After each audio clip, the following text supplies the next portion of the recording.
Make I balance way. Okay. Hello everyone, welcome back to my channel. I greet you with your time. If you haven't subscribed to this channel, what are you waiting for? Please hit the subscribe button, click the notification bell. Whenever I upload video, you'll be notified. If you are subscribed already, God bless you. I'm back again. No, I don't come back again. My sister don't come back again. With her talky. I know that so many people could talk. She they talk.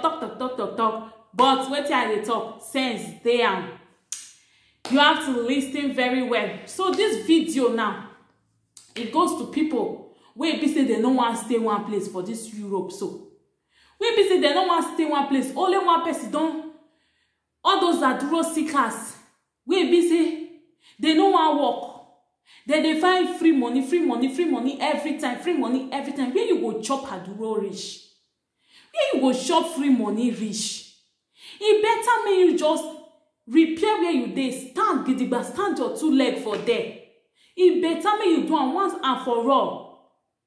You go see one person now. Only that person don't stay Italy. He don't stay Germany. He don't stay France. He don't stay Holland. He don't stay Spain. One person go don't stay five places for Europe. Now the children want they carry waka up and now they are the pitiful.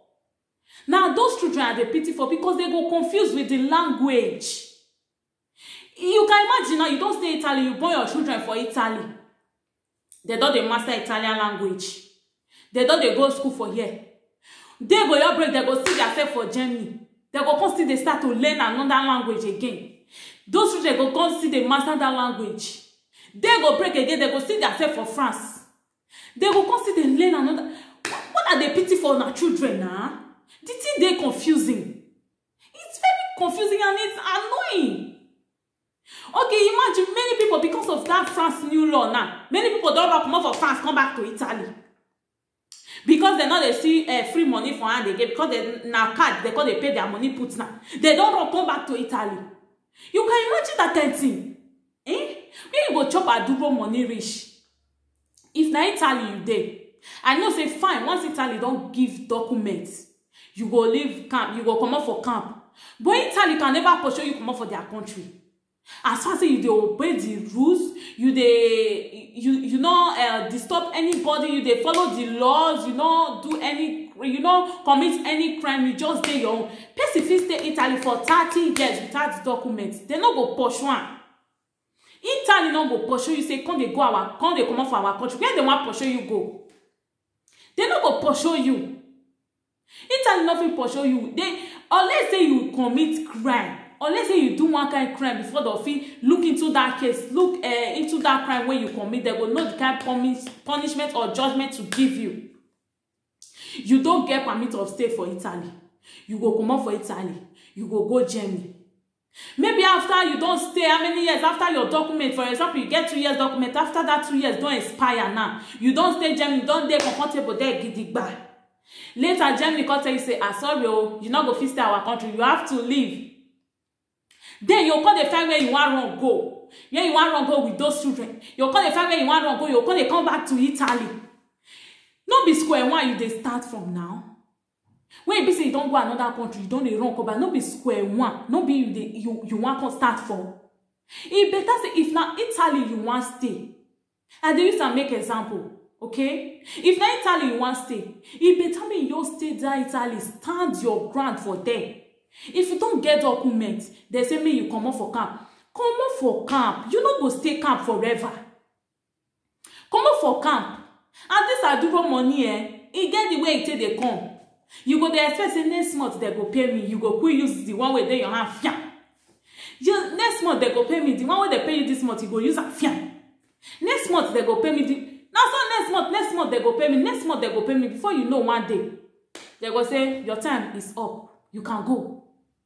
Now there many people come they find where they want go. Money not their hand. They'll call they find who want borrow money for they want borrow money for their hand.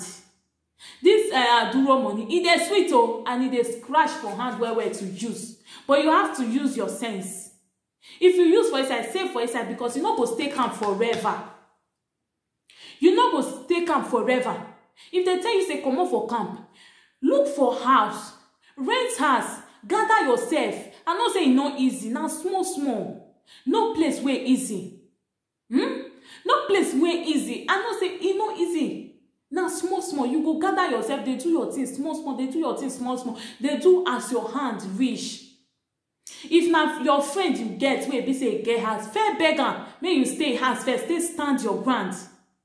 If you get children, they see a seal where they put small children. You go put your children, they break you, they go, they find work. If God give you better work, God will give you better work. You rent your house, you put your children for school, they go work, they pay house rent, they pay light bill. You go dey comfortable. Than the one where people say they'll say come out for camp, you go wrong. Go another country. Phew. You go wrong, go another country. After you don't see what they find for that country, you come back to Italy. Now that time you can't know say you want to stay friend house. Now that time you can't know say you want to call any of your friends where they tell you say you want to stay their house. Why you not first stay that first time? Why you not first stay that first time when they pursue you for camp? Why you not first stay that first time when they say me you come out for camp? Eh? The people more now they use una sense. Build where you are. Stand your ground there. If na Germany you want stay there. Stay there. Everything you no fit expect me life you're the sweet. You no fit expect me it is sweet all the time. The bitter time must come. The time to pass through temptation will come. When that temptation comes, stand your ground. Fight for it. Fight for yourself. And you will see it will work for you. You will be comfortable anywhere you are. You don't come up for Italy now. You go Germany. Maybe when you reach there, things they sweet for you. Everything they go fine for you. They can say, okay, may you still come up for camp for them. For you to fair reason say, I dey Italy, I come up for camp, I run go Germany. They say make I come up, make I just better stand my ground for here, or make I go back to that Italy, go repair myself. No, you go run go France. You go run go France. Shebi they don't change the law now. As they change that law for France, I know many people will come back to Italy because they want to pay for card. Una run come back. People still dey that France wey be say with that law they still dey there because they know wetin they find. With that law they are still there. They know what they are looking for. As they put that law now, you go stay. You go stand your ground for there. If you get better work when you dey work, they put the law. No mean say they pursue una comot for the house wey una dey. Many people dey where they give houses for there, but they run go back because they want to pay for cards. The people more than they wise up. Eh? As they put that law now, you see there your house where you they not pursue you come out for the house. You find work, you they get your money for and that card where they see they give you, you go see the user. If you get their documents, I know say everything go better. No, you know they patient. You know they say I do money shop for hand again. You not go see the card money to do what they do before again. You not go see the card money I hear see that card money. Now only there you go feel use them. You not go feel use and pass there. Many people run come out because they change the money for hand. I know person where still did that till now. I dey see many of my friends that they run come back. I call that one and say, how far? Many of them want to gather go. They don't run come back. Waiting still they hold you for them. Why you not come back like the rest? I just dey find wetin dey the person mouth. And the person go they watch me so. She know I'm not lying. I call and say, how far? Many of them want to gather go. They don't run come back. Wetin you still they do for them? She tell me say she no come there because of the money. Say she want stand her ground for them. Say that money when they pay her not be her problem. She want me to give her documents. She know say if she get that their documents, life go better for her. That is it. That is it. No look say because free money when they shop before don't finish. that country not gonna be country. Eh? That country not gonna be country again. There be bad people. The time when they give you, you forget them. You forget where sun for dry you, but now get rain for beating, now they remember. You forget the time when they help you, the time when they assist you. When you say the time when they don't help you finish now, it not gonna be your favor. They say, okay, you have to stand your ground by yourself. They be bad person. That country is not good. That country is not good. People still dey this Italy where they run come out say nothing dey Italy. People still dey where be say that they get and clear for here. Because they stand their ground. Rome wasn't built in a day. If those people wey be say they get cars for here, they get their own cars, they get their own house, they get better work. If they say you suffer where they suffer where the new come, you no go believe. You no go believe. Now people wey come how many years ago? Now all those one now they know what's up for Europe. Now they stand their ground. But where your new come Europe? We never reach 2 years, we never reach 3 years. Hey, our head they hot. We must build that in Nigeria. We must do this one. We must do this one. We must do our body. You're the hot. Waiting. You are not helping yourself at all. You are not helping yourself. I see one woman that day, in the polo children, they go for a bus station. He go here, she go come here. She go there, she go come here. She dey walk up and down. I say, madam, what is your problem? Why you dey do like this? You want me police call see you now? Can't take these children for you and say your head not correct. What it happen? She come dey explain to me say na Italy she fake dey o. Say they even give her 2 years document. E no quick her collect that document. Say she born the first pikin for Italy. The belle when she can't still get again. E no quicker. She don't already they plan to go Germany because they say that time that they pay better money. Say people in friends where they just they call her say come, just they call her say come. I talk about friends that day. If you never watch that video, mona go watch and mona listen now. If they all don't spoil, they go want me your own spoil. They not go tell you the truth now for you to use your sense. She said that they tell her say come, Germany good, Germany good, Germany good. She said. Appointment when they give her for question that they go collect her 2 years document. She said not quick her collect and she can't run go Germany. She don't born that second pikin now. She don't born that second pikin now finish now. They come portion they give her negative for that. They say make she come out. She has to come back to Italy. Now she dey cry now say how she take go collect her document. She don't know where she go. She not. The thing you vex me and now you're telling her say, madam, I beg, I dey go where I dey go. I don't even know how she say water daddy. You see her? How we say the time when they give her document for Italy now, she collect that document, she born that second pikin for here, she stand her ground for here. All those things for not happen. All those kind of things for not happen to her. Stand your ground in the country you are. Build yourself there. No place good. No place sweet. Life not dey sweet all the time. People they always get temptation. Temptation they come. Now for you to fight to overcome that temptation when they come your way. If you no fight and you no go feel overcome man. You no go feel overcome. If the time when you take drink garri reach, drink garri. Some people they say, hey, garri na suffered food though. Me I like garri I like garri. Garri no be sufferhead food. I like garri If I just soak garri today, you go say, when did they do this one when you they soak garri like this? Garri no be sufferhead food though. Now they look at like that. Now the way you taste spice and get the way you taste spice garri when you dey shop am, you go be like say they shop fried rice. If the time reach for you to drink garri, drink am. If the time reach for you to eat fried rice, eat am. You no fit expect make life dey sweet for you dey go. You no fit expect say you go stay camp forever.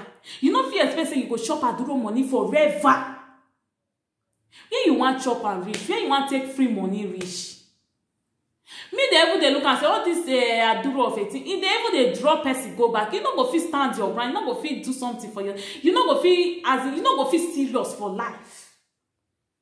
If you say wetin I dey talk so na like wait till your time reach say make dem say make you comot for camp. Comot for camp, go rent your house, get work wey you dey do, you go see say now when you dey outside camp, now you serious for life pass when you dey camp. Because if you dey camp, you go dey say, month go soon end, you go sleep. Month go soon end, they go soon pay me. Yes, I know they pay house rent. Yes, I know they pay water bill. Yes, I know they pay light bill. Yes, I know they pay gas bill. Wait till I want call they come outside for this code they do. Wait till I want call they propose myself for. Some people they camp where be say 1 full week they know they see outside because they know they pay house rent. But come on for that camp, come on for that Aduro house. Come on for them, may you go rent your house. May you see say every day you must get up for bed. Because you no get who go help you pay house rent. You no get who go help you pay water bill. You no get who go help you pay light bill. You must serious for life. If you dey find Aduro, they go. If you dey find where you want for shop, carry free money where they will give you free thing. I don't say free thing not good, but no abuse am. The way our people they do that, they abuse am. You go see some people where still dey camp, where they Aduro house, they still serious. So they were serious. When be say they know say that Aduro house where they dey, it no go last forever. They must come on one day. If they tell they say me they come on, they no go come they run enter skater, be they tell they speak and safe. They no go come they run up and down. They say where we come go now. They're serious. So people they went there Aduro house where be say 7 o'clock in the morning they don't come up for us. You come see them, they will come back for nights. Now Aduro house their day. So then when they be say 1 full week. You no go see their brake lights for outside. You no go see them for outside because month go end. People na free house. Come on for that free house. May you go on your means say you go serious for life. So my brothers and sisters, this message now for people where be say they no want stay one place. Where be say that they find Aduro they go. I know say life not easy. I know say not easy. The first step where you go take, it go shake you well. But you get where you go reach, you go the day used to run, you go serious. God go still help you. They say heaven help those who help themselves. Heaven help those who help themselves. If you not see they do all these things, they walk up and down. More not see they pity for our children. Because they not be like us where be say our brain don't still strong. When be say, for example, now, may I use myself make example. As I dey Italy now, I don't sabi the language. Maybe I go France now. That Italian language, it go still dey my head. I don't know that they get me. It go still dey my head. I will still dey learn that France language. But these children, they go confuse. Imagine picking where your tell Vienne, it go come. Later, you come to hear, I don't know how they speak for France. You come to hear another thing, they look you ball. Because you don't know what you did. Tell them. Sit down, reason your life. If you know say the country where you did not good for you, first check where. Look where you did go. Look people where you did there. How they do. Ask questions. If you know say the place where you did not good for you, the place where you want go, if it not still good for you, stay there, stand your ground. Nowhere good, nowhere sweet pass. Nowhere sweet pass. Now for you, now the way you take lay your bed, now you go lie on it. The way you take stand your ground for where you dey. Now there you go still see favor. Now there you go still see many things where you dey find for life. Sometimes many of our helpers, when we go for get good luck, they country where you for come up, but you don't already come up for that country. How the helper want to locate you? Imagine now my helper dey Italy now, I can't dey Germany. How my helper want to see me like that? Does they say helper locate me? When be say your helper dey where you for come out, you don't already relocate by yourself. I want to locate you. Better stand your ground for where you dey. If you know say you want to go another country, whether that country dey sweet, whether it dey bitter, whether the time when you reach there it don't dey sweet you, whether later it can't dey bitter you, stay there. Bear am. Stand your ground. Things will work out for you. You go get with you dey find one day. I no advise people wey don already get document for another place, make dem go another country go dey seek asylum, make dem go another country go dey find aduwo house. If you don fit get document, and that document wey you fit get go let you take work for another country, go use am work. Rent house for there, dey work, dey go your work. No dey find free money every time. This free money no dey make person dey serious. E no dey let person dey serious, because every month you go dey say money go come, money go come, money go come, money go come. The one wey dey give you this month, you go use am. The one wey dey give you this month, you go use am. You go say month go soon end, they go soon pay me. My sister, where you want do all those one reach? My brother, where you want do all those one reach? May you still dey pity for your children. Now here I go end this video. Who get ear? Make you hear me, oh. Make you hear me. Okay. See you guys in my next video, and bye bye. Don't forget to like, share this video, share am. If you get any friends wey be say that they like to waka for here to here, from here to here, from here to here, share and give them. May they still watch this video, may they still listen, may they still see reasons. Okay, bye bye. I will stop here today, okay?